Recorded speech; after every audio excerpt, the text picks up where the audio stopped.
अब आगे बढ़ते हैं। एबीपी न्यूज से एक्सक्लूसिव बातचीत में उन्नाव के बीजेपी उम्मीदवार साक्षी महाराज ने बड़ा बयान दिया कि उन्होंने राय दी कि हिंदू राष्ट्र नहीं राम राज्य चाहिए।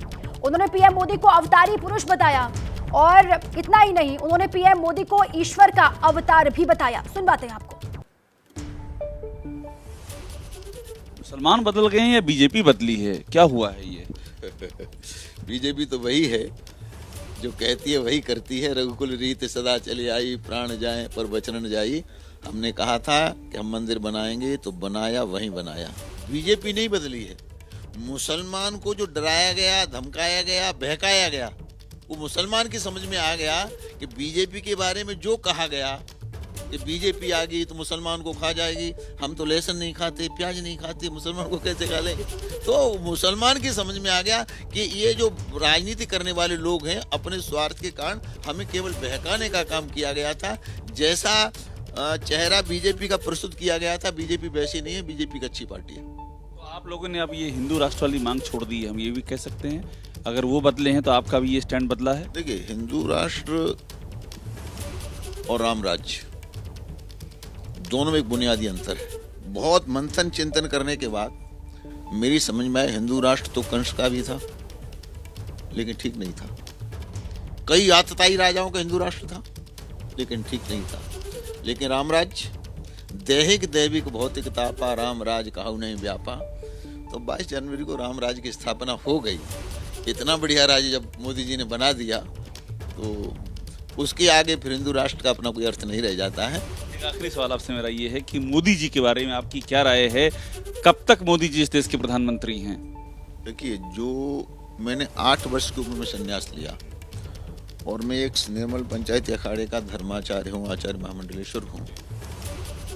जितनी मेरी से हो सकती है भजन साधना तपस्या मैंने की है।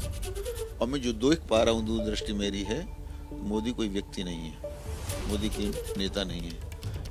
भगवान ऐसे लोगों को अंशावतार के रूप में भेजते हैं। तो मेरी समझ से मोदी कोई अवतारी पुरुष हैं जो धर्म की स्थापना करने के लिए, ईश्वर के अवतार आप कह रहे हैं? ईश्वर के अवतार हैं, धर्म की स्थापना करने के लिए, दुष्टों का संहार करने के लिए और राष्ट्र का उत्थान करने के लिए इस धराधाम पर आए हैं।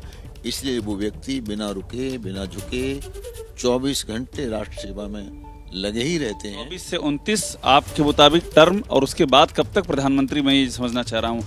आप सन्यासी हैं, कुछ भविष्य भी आप समझ लेते हैं? जब तक भगवान करे मोदी जी को मेरी आयु, मेरा जीवन भी लगे, जब तक मोदी जी का शरीर है तब तक इस हिंदुस्तान में वही होगा जो मोदी जी चाहेंगे।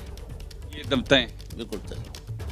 बहुत धन्यवाद हमसे बात करने के लिए। साक्षी महाराज हैं अपनी बात रखते हुए और बड़ी बात कह रहे हैं मुसलमानों को लेकर के कि मुसलमान बीजेपी की तरफ आ रहे हैं और उनको जो बहकाया गया था, जो उनको दिग्भ्रमित किया गया था, वो सारे भ्रम अब दूर हो रहे हैं। और अपना एग्जाम्पल बता रहे हैं किस तरह से इनके इस लोकसभा क्षेत्र में मुसलमानों का वोट साक्षी महाराज को मिल रहा है, जो कि बहुत ही एक तरह से जो ये बात कह रहे हैं ये बहुत ही अहम बयान है।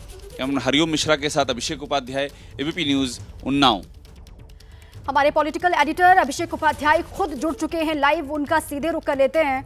अभिषेक, आपने बात भी की, उन्नाव से सांसद हैं मौजूदा साक्षी महाराज और फिर से उनको टिकट भी दिया गया है। वो अपनी जीत को लेकर तो गारंटी दे ही रहे हैं, दावा कर रहे हैं और साथ ही 3rd टर्म पीएम मोदी पूरा करेंगे, इसको लेकर भी वो आश्वस्त हैं।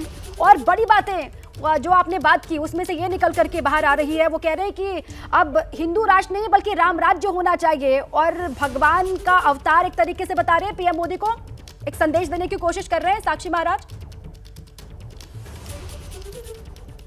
बिल्कुल दीपा, देखिए ये बहुत ही महत्वपूर्ण बयान है। हिंदुत्व के फायर ब्रांड एम्बेसडर रहे हैं साक्षी महाराज, जो हिंदू राष्ट्र की मांग जोर शोर से उठाते आए हैं। लेकिन वो ये कह रहे हैं कि हिंदू राष्ट्र तो आतताई राजाओं का भी रहा है, जिन्होंने अत्याचार किए उनका भी हिंदू राष्ट्र रहा है। कंस का एग्जाम्पल दे रहे हैं कि कंस का भी हिंदू राष्ट्र था, लेकिन कंस एक अत्याचारी शासक था। तो ये एक बड़ा चेंज है। अब देखिए, वो हिंदू राष्ट्र नहीं बल्कि राम राज्य की बात कर रहे हैं और कह रहे हैं कि 22 जनवरी को पीएम मोदी ने राम राज्य की स्थापना कर दी है और मुसलमानों को भी एकोमोडेट करने की, समान अधिकार देने की बात कर रहे हैं। कह रहे हैं कि मुसलमान हमको वोट देते हैं। तो एक बड़ा ये चेंज है उस थॉट प्रोसेस में, जो थॉट प्रोसेस उग्र हिंदुत्व की समर्थक मानी जाती आई है, जो शुरू से कहती करती आई कि हिंदू राष्ट्र हमारा सपना है, जो कई बार गोडसे की भी बात करती आई है, वो अब हिंदू राष्ट्र को नकार रही है और राम राज्य की बात कर रही है। तो अपने आप में एक बड़ा ये चेंज है। और बीजेपी के भीतर अंदर खाने में क्या चल रहा है, किस तरह से मुसलमानों को लेकर के बीजेपी के अंदर एक एकोमोडेटिव फीलिंग आ रही है कि उनको भी साथ लेकर के चला जाए, ये उसका भी बड़ा रिफ्लेक्शन है। दीपा, बिल्कुल ठीक है, शुक्रिया आपका अभिषेक पूरी जानकारी के लिए। जैसे ही घड़ी का काटा दोपहर 2:30 पे आए, बबीता जी का दिल सास बहू साजिश के लिए मचल जाए।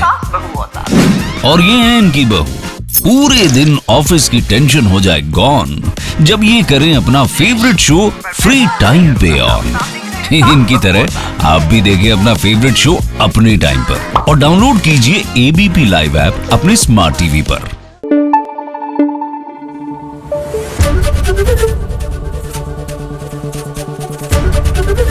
एबीपी न्यूज आपको रखे आगे।